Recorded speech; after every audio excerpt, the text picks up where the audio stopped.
Salut, c'est Trado. Alors voilà ma mise à jour quotidienne pour l'or.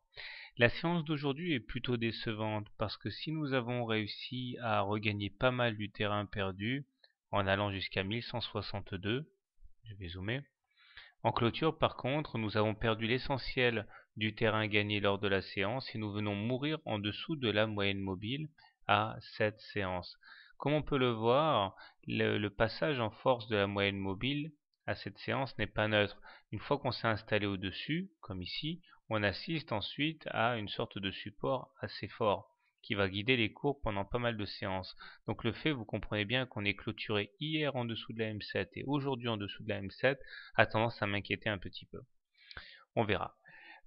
Sinon, le canal marron ayant été défoncé en séance hier, qui était là à peu près, eh bien je lui substitue une oblique haussière marron qui servira de juge de paix pour la suite.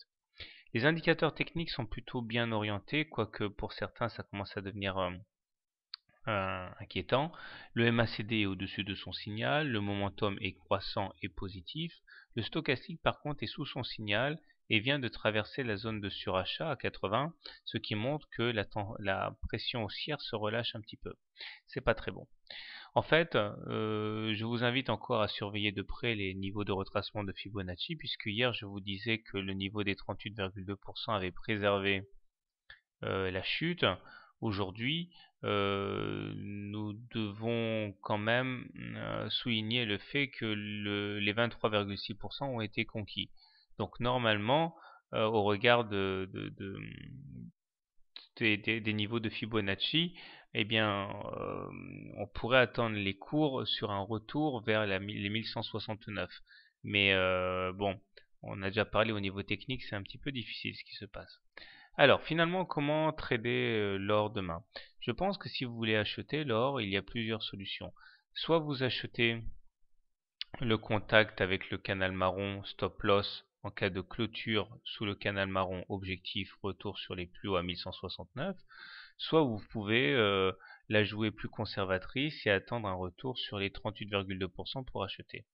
Si maintenant vous préférez shorter l'or, je pense que le mieux à faire est soit de shorter le contact avec la M7 en partant du principe qu'elle va dorénavant caper les cours, stop loss en cas de clôture au-dessus de la M7, objectif retourner sur les 38,2% de retracement de Fibonacci. Pour les plus conservateurs, on attendra, je pense, le retour et l'échec sur les résistances à 1169 pour shorter.